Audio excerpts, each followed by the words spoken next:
Hey there, everybody. Welcome back to Recovery Perfects, practical tools to help you follow good, orderly direction. Today, we are talking about Deuteronomy chapter 12, the bare necessities and rose gardens.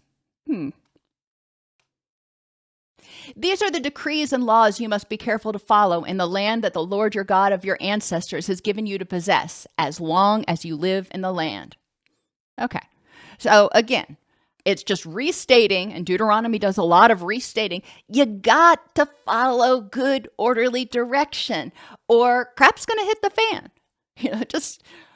You can anticipate, and you can look back in Scripture and see when people have failed to follow good, orderly direction and the consequences it had, whether it be Cain or Abraham or David or, lots of other examples. When you fail to follow God's laws and teachings, you and those around you will be vulnerable to destruction. Now, again, fast forward to the New Testament. Some of the things are softened a little bit, about, like, for example, the types of foods you can eat. But the principles of love are not softened at all in the New Testament. In order to preserve the community that you have formed, if correction and attempts at healing somebody fail, if somebody just continues to do the wrong thing, they continue to be imprudent, disrespectful, unforgiving, any of those things, then the person must be excommunicated until they're willing to again follow God. People will relapse sometimes, and that can be depression, anxiety, addiction, whatever their distress was. People can relapse. And when they slip back into doing the things that kept them miserable, they can be harmful to the community. They can be sort of like a virus in the community. And you want to make sure that you're protecting yourself. Now, if somebody makes a mistake, if somebody relapses or slips or however they define it, and they come back and they say, hey, I screwed up, don't want to do that anymore, help me. Well, that's different. We don't excommunicate people forever. We just want to make sure that we protect ourselves from behaviors that are disrespectful towards us and the community, and that could potentially lead us to divisions and destruction. Destroy completely all the places on high mountains, on the hills, and under every spreading tree where the nations you are dispossessing worship their gods. Now, obviously, we're not going to go out and start destroying buildings and stuff. That's not how we roll these days. But they also didn't have the internet and other things, and the social media and media back then. It's important for you to evaluate your environment wherever you are. Remove the triggers and temptations for your distress from all aspects of your life. For example, don't have an AA meeting at a bar. That doesn't make any sense. That's not prudent. Don't watch media, whether it's television or movies or whatever, that glorify whatever triggers you. If it glorifies drinking and you have an alcohol problem, if it glorifies smoking and you're trying to quit smoking, if it glorifies eating disorders and you've got an eating disorder, if it glorifies anxiety, for example, some of these end of the world movies, don't be watching them. Don't watch stuff that is going to trigger that in you. That's not productive. Consider staying off social media if you're addicted to doom scrolling. Now, some people get on social media for brief periods, connect with people that are very supportive, and get off. They're the minority. If you find that getting on social media increases your stress, your anger, your anxiety, or sucks up a whole bunch of time, then consider staying off of it, because it's not prudent to be spending your energy doing that. You must not worship your God in their way. Your good, orderly direction, what you want from your life, may be different from other people, and that's okay. You don't have to be part of their group. But in order to have your land of milk and honey, to achieve your rich and meaningful life, you've got to follow good, orderly direction that helps you get there. What is prudent for some is not prudent for you. And engaging in those behaviors disrespect yourself as well as your loved ones. Some people, when they claim to be following their God, they only do it on the Sabbath, when they go to worship service, and on holidays, if that. And then the other 6 days a week, they do whatever the heck they please. That's not going to work in recovery. That's not going to work to help you follow a rich and meaningful life if you follow these loving principles 6 days a year. If you engage in good, orderly direction in word but not deed, like the Pharisees, you tell people what they're supposed to do. You talk a big talk, but you don't walk the walk. That's not going to help you find recovery. With addictive substances, some people can handle their alcohol or whatever. Some people can handle gambling or sex. Other people can't. And it's important for you to recognize what you can handle. Even if other people can do it, doesn't mean you can if you want to achieve a life of abundance, because you've recognized your powerlessness over that thing. Don't worship your God by just throwing money at it. That's not changing your behavior. That is distancing yourself. If somebody has a problem, a lot of times if we just throw money at it, all we're doing is enabling them to continue to do what they're doing. We're not helping them up. We're just helping them out. And that doesn't help them improve, and they're constantly going to stay stuck. Or by rejecting people solely based on past behaviors or because they don't share all of the same beliefs. And we see this in different religions, where if you're not baptized into this religion, then you can't take communion. There's a lot of division and sectarianism among the different religions, even among Christianity. Or if somebody is trying to find recovery and you are a hardcore 12-step advocate, well, great. That's awesome. But if 12 steps doesn't work for them, it doesn't mean that they're doomed to failure. 12 steps, if you look at it, really pretty closely follows good, orderly direction. So if they are staying clean, if they're being respectful, if they're being compassionate and prudent and all those things, we don't want to reject somebody and say, hey, I can't hang out with you because you're not a friend of Bill W. That's not what we're supposed to do. Romans 14, fast forward to that New Testament. As for the one who is weak in faith, welcome him, but do not quarrel over opinions, for God has already welcomed him. If somebody shows up and wants to be a part of your group and wants to find support for their health, happiness, and recovery, well, that's great. Good, orderly direction has drawn them to you. Good, orderly direction has told them, hey, it might be prudent to start hanging out with these people because they can help support you and nurture you and love you.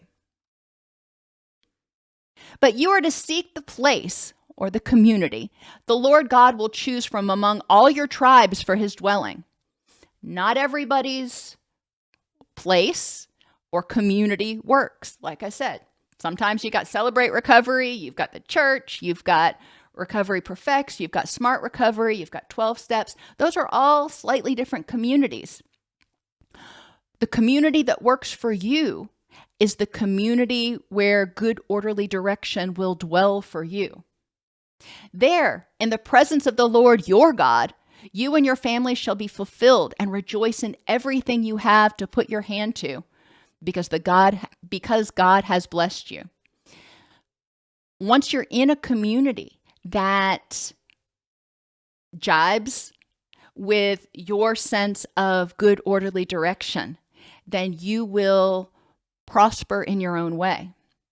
When you do what is prudent, respectful, compassionate, truthful, or authentic, you're going to have success and happiness. What that looks like for you may be very different than for other people, but that's okay. You're creating your rich and meaningful life, your land of milk and honey, with people who share similar goals and ideals. You are not to do as we do here today, everybody doing as they see fit, since you have not yet reached the resting place and the inheritance God is giving you. You haven't reached full maturity of spirit. In recovery, we often say, fake it till you make it. If you are trying to get sober, do what a sober person would do.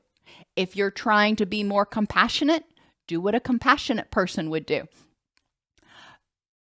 But ultimately, in the beginning, you are going through the motions. You are doing what you're supposed to do because that's the prudent thing, but it doesn't come from within.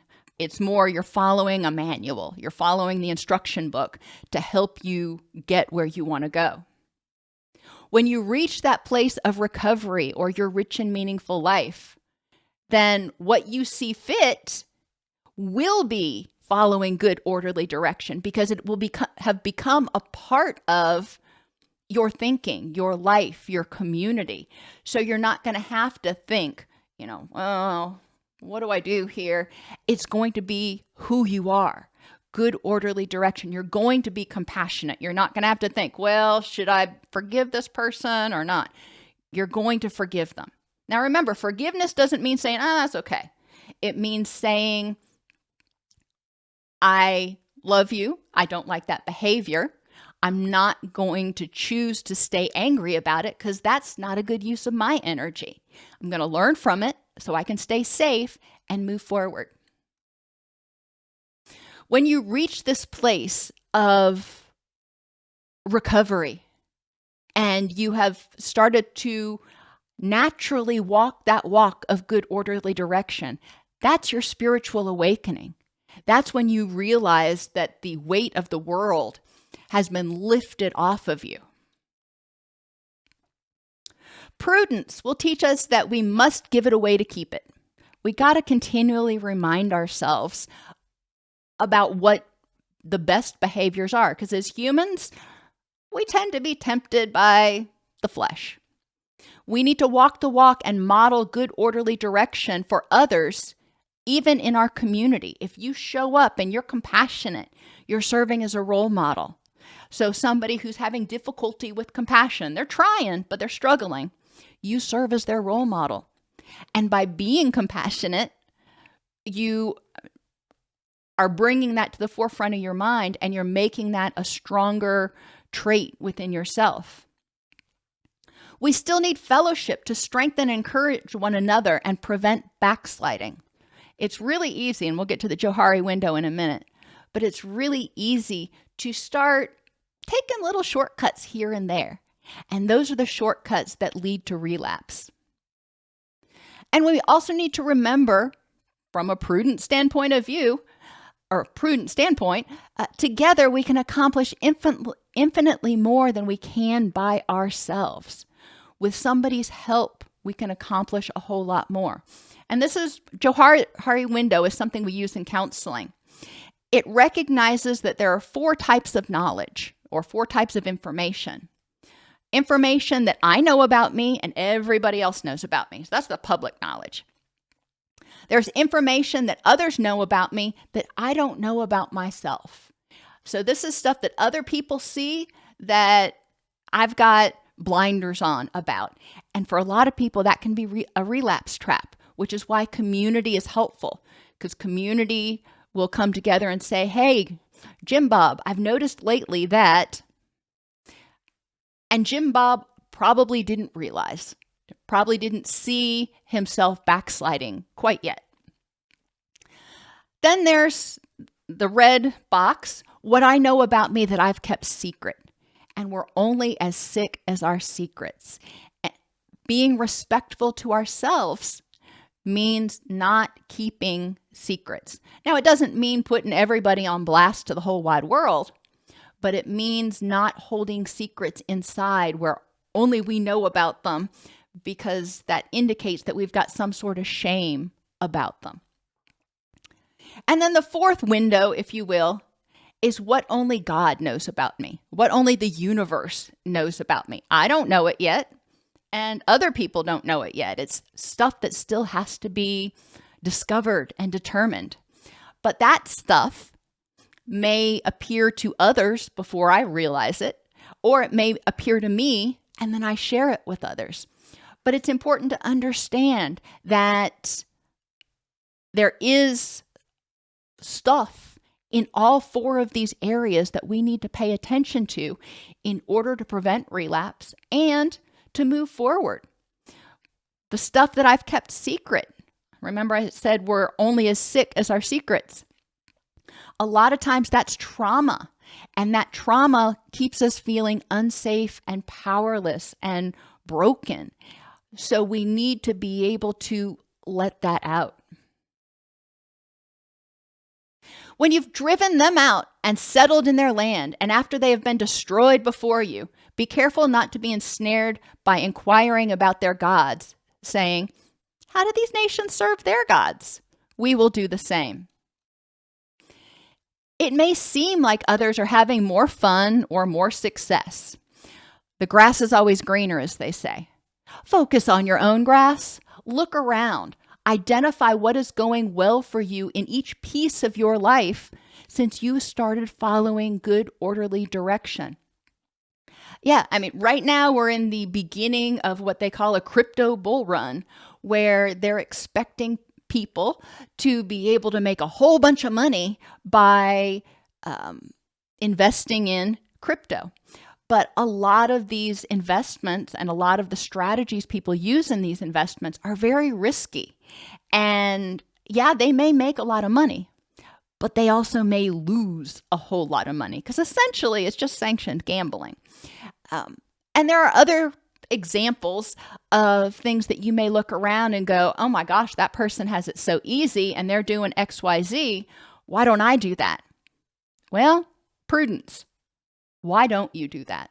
In what way could it cause you harm or be disrespectful to yourself or those that you love? It may seem harmless to start making minor compromises here and there, but each little compromise eventually adds up to a big problem, and that's relapse. You start getting away from prudence and respect and selflessness and compassion. And we can see this when people are in recovery from addiction. They may start hanging out at bars. They think, hey, I don't have any cravings right now. I can hang out here. No, you can't. They may engage in avoidant behaviors like binge watching Netflix for hours on end. Okay, having a little Netflix marathon one day, maybe not such a bad thing. But if you do it one day, then it's going to be easier to do it for 2 days and then maybe 3. And before you know it, you haven't taken a bath or gotten off the sofa for a week. Social media is the same thing. Like I said, some people can get on there real quick, check in with their family and their friends and get off, no big deal. Other people get on and they lose 4 hours. Or worse yet, they get on and they lose 4 hours and they're ignoring their family at the same time. Laziness can rear its ugly head. Nothing wrong with taking care of yourself and recuperating, but laziness, like I'm referring to it here, is avoiding doing the things you need to do for your recovery because you just don't want to. We're all going to have to do things sometimes that we don't want to. Isolating. Long-term, frequent isolation means you're avoiding hearing about those things that other people can see that you can't. You're avoiding getting support from others. That makes you vulnerable. And nurturing negativity. It can be tempting to get on that negativity train and just be grumpy. But is that a good use of your energy? Anger's normal. What you do with that anger can either help you, or destroy you. And I'll end with this. One of my grandmother's favorite songs was by Lynn Anderson. It's called Rose Garden. And God kind of says this in Genesis. I beg your pardon. I never promised you a rose garden along with the sunshine. There's got to be a little rain sometimes. When you take, you got to give. So live and let live, or let go. When Adam and Eve were kicked out of the Garden of Eden, initially they were promised a rose garden, but they were kicked out of the Garden of Eden, and God says, okay, I love you and I'm going to care for you, but it ain't going to be walk in the park anymore. So listen to that song. That's one you can get stuck in your head. Or if you want to go on the more juvenile side, the bare necessities. When Baloo is talking about look for the bare necessities, the simple bare necessities.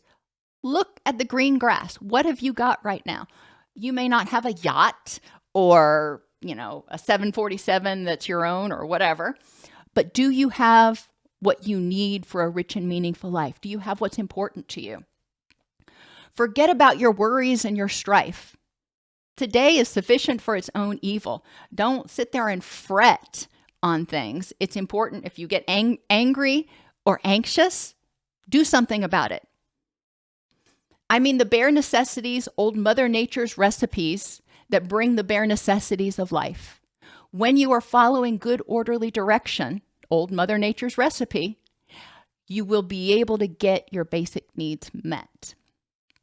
So yeah, I read a lot of symbolism into stuff, but I also like having songs that I can get stuck in my head that remind me about things I can do or principles I need to remember in order to follow good, orderly direction. Please remember to like, share, and subscribe.